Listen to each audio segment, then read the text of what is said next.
Story number 1. The Library of Shadow Street. Marlowe's Academy was proud of its massive library. Built in the late 1800s, it housed thousands of books, many older than the school itself. But among the students, the library was better known for its sinister reputation than its academic treasures. Everyone had heard the rumors, people disappearing between the shelves, strange sounds echoing late at night, and books that whispered secrets no one wanted to hear. The librarian, Mrs. Gable, always dismissed these stories with a tight-lipped smile, but she never let anyone stay after dark. No one dared to, except for Emma. Emma was a transfer student, shy but curious. She loved books more than people, and the library quickly became her sanctuary. She spent hours poring over dusty tomes and forgotten volumes, oblivious to the other students who gave the place a wide berth. It was during one of these late afternoons, as the autumn sun dipped below the horizon, that Emma first noticed something odd. The library seemed larger than usual. No matter how far she walked down the aisles, the shelves stretched endlessly before her. She passed row after row of books, some with titles in languages she couldn't recognize. The air grew colder, the dim overhead lights flickering. When she turned to retrace her steps, she found herself staring at a wall of books where the exit should have been. Panic bubbled in her chest, but Emma shook it off. She must have taken a wrong turn. St. Marlowe's library was old and sprawling. It wasn't hard to get lost. She walked briskly, scanning the shelves for familiar landmarks. But the more she walked, the stranger the books became. Leather-bound volumes with no titles. Books that smelled of rot, their pages yellowed and crumbling. One had a cover that felt warm, as if it were breathing. She pulled out her phone to check the time, but the screen was dead. The battery had been at 60% a moment ago. "Hello," she called, her voice swallowed by the oppressive silence. Somewhere in the distance, a book fell to the floor with a heavy thud. Emma froze, straining to hear. The sound came again, a soft shuffling noise like footsteps on carpet. "Mrs. Gable?" she called, hoping the librarian had stayed late. No answer. The shuffling grew louder, closer. Emma backed away, her heart pounding. She rounded a corner only to find herself in a part of the library she didn't recognize. The shelves were taller here, their tops disappearing into darkness. The air smelled damp, like an old cellar. She tripped over something and fell hard, scraping her hands on the rough carpet. When she looked back, she saw it. A book lying open on the floor. The pages were blank, except for a single sentence scrawled in red ink. "Do not turn around." Emma's breath caught in her throat. The air behind her felt heavy, as if something was standing there, watching. She wanted to scream, to run, but her body refused to move.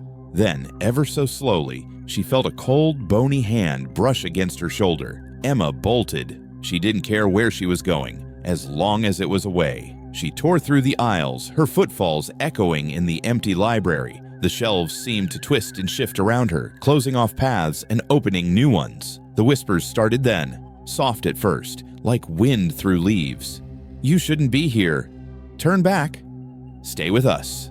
Finally, Emma saw it, the faint outline of a doorway ahead. Relief surged through her, and she sprinted toward it. But as she reached the threshold, the lights flickered, and the doorway vanished, replaced by another wall of books. She screamed, pounding her fists against the shelves. Her cries were swallowed by the whispers, which grew louder, angrier. "You ignored the warnings. You opened the book. Now you're ours." Emma turned, and her blood ran cold. Figures stood in the shadows between the shelves, their faces pale and blurred, like smudged photographs. They wore tattered clothes, their hollow eyes fixed on her. One by one, they stepped forward, their whispers merging into a deafening roar. The next morning, Mrs. Gable unlocked the library doors to find it eerily quiet. Everything was in its place, except for one thing. On a table near the back, a single book lay open. The pages were filled with messy, frantic handwriting, as if someone had scrawled over them in a rush. Among the chaotic scribbles, one phrase was repeated over and over: "Don't read the books, don't read the books, don't read the books." Emma was never seen again. The library was closed for a week while the faculty investigated, but no trace of Emma was ever found. Her friends whispered that she had ignored the rules, gone where she wasn't supposed to. And late at night, when the lights flicker in the library, some swear they hear her whispers joining the others. Don't read the books. Story number 2.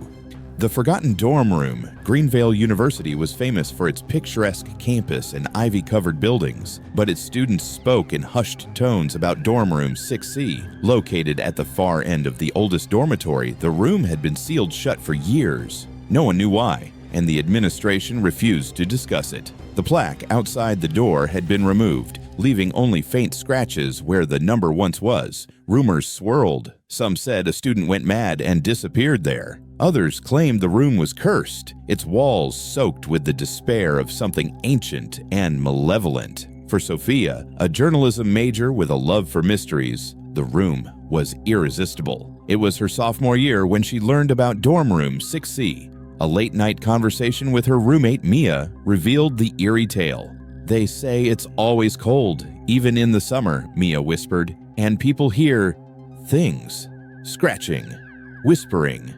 "Perfect for my project," Sophia said with a grin. She was working on a series about urban legends and couldn't pass up the chance to investigate. "You're crazy," Mia said. "Just leave it alone." But Sophia couldn't. After weeks of research and subtle probing, Sophia discovered that the janitor, Mr. Blake, had the master key. She waited until late one night, then bribed him with a 20 and a six-pack of beer. "You don't want to go in there," Mr. Blake said, his hand hovering over the keyring. "I'll only be a few minutes," Sophia promised. He sighed, muttering something about kids these days, and unlocked the door. "Don't stay long," he warned, his voice trembling.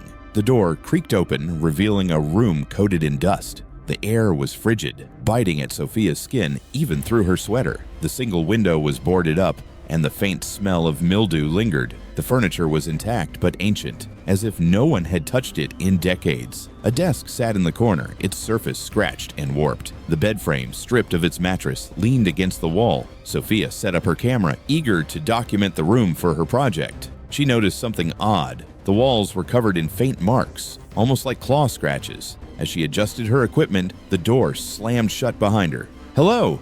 Sophia called, her voice echoing in the empty room. She tried the doorknob, but it wouldn't budge. Her pulse quickened.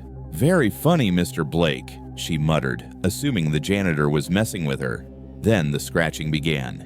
It came from the walls, faint at first, but growing louder, more insistent. Sophia backed away, her camera still rolling.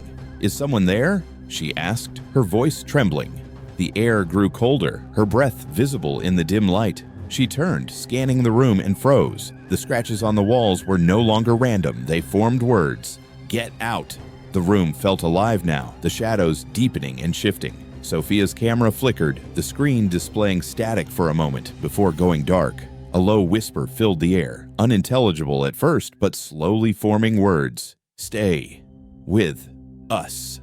Sophia's heart pounded as she searched for an escape. She banged on the door, screaming for help, but the whispers grew louder, overlapping and echoing. Suddenly, the desk drawer slid open on its own. Inside was a single photograph, yellowed with age. It showed a group of students smiling for the camera, but as Sophia looked closer, her blood ran cold. One of the faces was hers. She dropped the photo and stumbled back, her mind racing. The whispers turned to laughter, low, guttural, and mocking.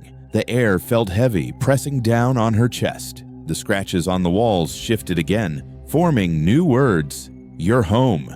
The lights flickered violently, and Sophia felt something cold wrap around her wrist. She looked down and saw nothing, but the grip tightened, pulling her toward the bed frame. She screamed, clawing at the invisible force, but it was no use. The whispers became deafening, and the room spun around her. Then everything went black. When Sophia's roommate reported her missing the next day, campus security found no sign of her. The door to dorm room 6C was locked, and Mr. Blake swore he hadn't opened it. Her camera was discovered outside the room, its memory card corrupted. The university quietly sealed the door again, erasing any trace of Sophia's investigation. But late at night, students passing by dorm room 6C swear they hear faint scratching and muffled cries. And some claim, if you listen closely, you can hear a voice whispering, "Help me." Story number 3.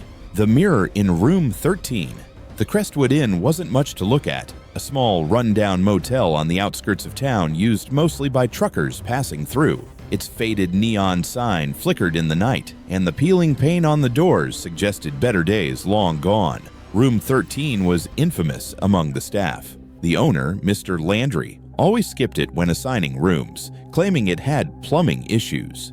But the real reason was more sinister. Strange things happened in Room 13. Guests who stayed there reported seeing shadows move across the walls, hearing whispers when no one was around, and worst of all, catching glimpses of something in the room's old cracked mirror, something that wasn't their reflection. But when an unusually busy weekend left no other rooms available, Mr. Landry reluctantly handed the key to a tired traveler named Dan. Dan was just looking for a place to crash for the night. He was a salesman, used to cheap motels and bad coffee, and he barely glanced at the room before tossing his bag on the bed. The room was standard, a bed with a faded quilt, a TV bolted to the wall, and a bathroom with flickering fluorescent lights. The only odd feature was the large mirror hanging above the dresser. Its surface was warped, the edges tarnished with black spots. Dan didn't think much of it. Exhausted, he changed into his pajamas and collapsed on the bed. But sleep didn't come. Around midnight, Dan woke with a start. The room was silent, but something felt off. He glanced at the mirror and his heart skipped a beat. His reflection wasn't moving. Dan sat up slowly, his eyes locked on the glass. His reflection remained seated, staring at him with wide, unblinking eyes. "Must be the beer," he muttered, rubbing his face. He stood and walked to the mirror, expecting the image to follow, but it didn't. His reflection stayed seated on the bed, a sinister smile spreading across its face. Dan stumbled back, his pulse racing. This isn't real," he whispered. The reflection tilted its head, as if mocking him, then raised a hand and pointed to the bathroom door. Dan turned toward the door, dread pooling in his stomach. The faint sound of water dripping echoed from within. "Nope," he said aloud, grabbing his bag. He wasn't staying another second, but when he tried to open the door to leave, it wouldn't budge. The handle was ice cold, and no amount of pulling or twisting made it move. Behind him, the mirror began to creak. Dan turned to see his reflection standing now, grinning wide enough to reveal teeth that were too sharp, too long. "Leave," the reflection said, though its mouth didn't move. "I'm trying," Dan shouted, yanking at the door. The reflection stepped closer, its movements jerky and unnatural, like a puppet on strings. The mirror's surface rippled as if it were liquid. Dan froze as the figure stepped out of the glass. The thing looked almost human, but wrong in every way. Its limbs were too long, its head tilted at an unnatural angle, and its skin was pale and waxy, like melted candle wax. Its grin never faltered as it stalked toward him. Dan grabbed a chair and hurled it at the mirror. The glass shattered, shards raining down onto the floor. For a moment, the figure hesitated, its grin faltering. Dan didn't wait to see what would happen next. He bolted into the bathroom and slammed the door shut. The dripping sound was louder now, echoing in the small space. The sink was dry, but when Dan looked up, he saw the source of the sound. The mirror above the sink was leaking. Thick, black liquid dripped from its edges, pooling on the counter. In the mirror's reflection, the door behind him slowly creaked open. Dan whipped around, but the door was still closed. He turned back to the mirror and screamed. The creature's face was inches from his own, staring at him from the glass. Its grin stretched wider, splitting its face open, revealing rows of jagged teeth. The last thing Dan saw was its hands reaching through the glass, pulling him in. The next morning, the cleaning staff found room 13 empty. The bed was unmade, Dan's bag was gone, and the mirror above the dresser was shattered. The police were called, but no trace of Dan was ever found. That night, Mr. Landry ordered the mirror removed, but when the workers tried to lift it, they found it intact as if it had never been broken. And in the mirror's surface, faintly etched, was a new message. "See you soon."